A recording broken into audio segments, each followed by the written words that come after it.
শ্ৰদ্ধাৰ শিক্ষাগুৰুসকল, নিপুণ অসমৰ সাক্ষৰতা বিকাশৰ বাবে যিসমূহ সামগ্ৰী যোগান ধৰিছে তাৰে ভিতৰত এবিধ সামগ্ৰী হ'ল গ্ৰীড তথা আখৰৰ জাল।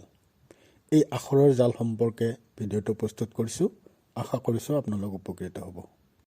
সমান সংখ্যক শাৰী আৰু স্তম্ভত আখৰৰ বিন্যাসেই হ'ল আখৰৰ জাল।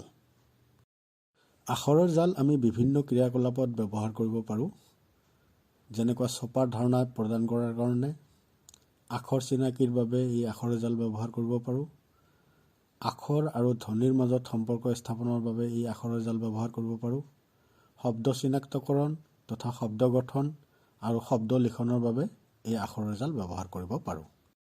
বিভিন্ন প্ৰকাৰ আখৰৰ গ্ৰীড হ'ল 3x3 গ্ৰীড, য'ত সৰ্বমুঠ 9টা আখৰ থাকিব, আনহাতে 4x4 গ্ৰীড, য'ত মুঠ 16টা আখৰ থাকিব। এনেদৰে স্তম্ভ আৰু শাৰীৰ সংখ্যা বঢ়াই গ্ৰীডসমূহ সজাব পাৰি। স্তৰ অনুসৰি আখৰৰ জালসমূহ বিভিন্ন প্ৰকাৰৰ হ'ব পাৰে, যেনেকুৱা স্বৰচিহ্নহীন আখৰৰ জাল, স্বৰচিহ্নযুক্ত আখৰৰ জাল, যুক্তাক্ষৰহীন আখৰৰ জাল, যুক্তাক্ষৰযুক্ত আখৰৰ জাল, বিষয়বস্তুভিত্তিক আখৰৰ জাল আদি। আখৰৰ জাল ব্যৱহাৰৰ নীতি হ'ল আখৰৰ জালত থকা আখৰসমূহলৈ মন কৰা, এই আখৰসমূহৰ পৰা নিৰ্দিষ্ট আখৰ বাছি লোৱা, নিৰ্দিষ্ট আখৰসমূহ লগ লগাই পোৱা ধ্বনি মনে মনে উচ্চাৰণ কৰা, এই ধ্বনিসমূহ মৌখিকভাৱে উচ্চাৰণ কৰা বা প্ৰকাশ কৰা আৰু আখৰৰ লগ লগাই পোৱা ধ্বনিটোক শব্দ আকাৰত প্ৰকাশ কৰা আৰু ইয়াক শব্দ আকাৰত লিখা। গ্ৰীড তথা আখৰৰ জালৰ সহায়ত বিভিন্ন ধৰণৰ এক্টিভিটি কৰিব পাৰোঁ। এই এক্টিভিটিসমূহ কৰাৰ বাবে কিছুমান সামগ্ৰীৰ প্ৰয়োজন হয়। এইবিধ হ'ল কাগজৰ টুকুৰা এটা ওপৰত ফুটা কৰি লোৱা এটা অংশ, কিছুমান বৰ্ণ কাৰ্ড আৰু কিছুমান ছবি কাৰ্ড। এই সামগ্ৰীসমূহৰ সহায়ত ছাত্ৰ ছাত্ৰীৰ সৈতে গ্ৰীডৰ জৰিয়তে বিভিন্ন ক্ৰিয়াকলাপ কৰা সম্ভৱ হয়। এই কাৰ্ডসমূহৰ জৰিয়তে, বৰ্ণ কাৰ্ডসমূহৰ জৰিয়তে ছাত্ৰ ছাত্ৰীক ছপাৰ ধাৰণা দিয়াৰ কাৰণে আমি যদি ছাত্ৰ ছাত্ৰীক এটা বৰ্ণ কাৰ্ড দি সেই বৰ্ণটো গ্ৰীডত কোনটো বৰ্ণৰ লগত মিলে তাক মিলাব দিয়া যায়, ছাত্ৰ ছাত্ৰীয়ে এনেকৈ বৰ্ণটো মিলাই তেওঁৰ ছপাৰ ধাৰণাটো দৃঢ়ীকৰণ কৰা সম্ভৱ হয়।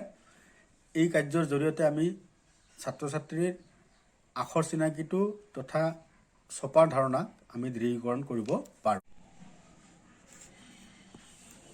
এতিয়া গ্ৰীডৰ সহায়ত আন এবিধ এক্টিভিটি কৰিব পাৰোঁ। এইবিধ এক্টিভিটি হৈছে ধ্বনি আৰু আখৰৰ সংযোগ, যাক আমি লেটাৰ চাউণ্ড এছ'চিয়েশ্যন বুলি কোৱা হয়।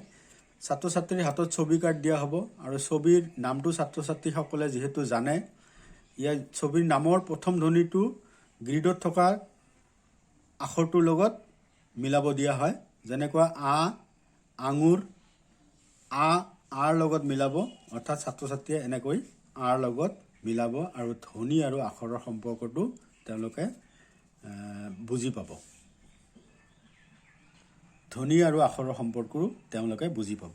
ঠিক একেদৰে যদি আমি গ কাৰ্ডটো দিয়া হয়, তেওঁ ছাত্ৰ ছাত্ৰীয়ে গ ৰু উচ্চাৰণ কৰিব আৰু গ প্ৰথম ধ্বনিটো যে গ, সেই গ আখৰটোৰ লগত ইয়াতে মিলাব। উদাহৰণস্বৰূপে আমি যদি আখৰ চিনাকিৰ কাৰণে ক্ৰিয়াকলাপ কৰোঁ, তেনেহ'লে এই ফুটা কৰা কাৰ্ডখন ছাত্ৰ ছাত্ৰীক এনেকৈ বাকী আখৰসমূহ ঢাকি এটা আখৰ ক'বলৈ দি আখৰটো কি সেইটো ক'বলৈ দিয়া হয়। এনেদৰে আখৰসমূহ সলনি কৰি ছাত্ৰ ছাত্ৰীৰ আখৰ চিনাকিটো দৃঢ়ীকৰণ কৰা সম্ভৱ হয়।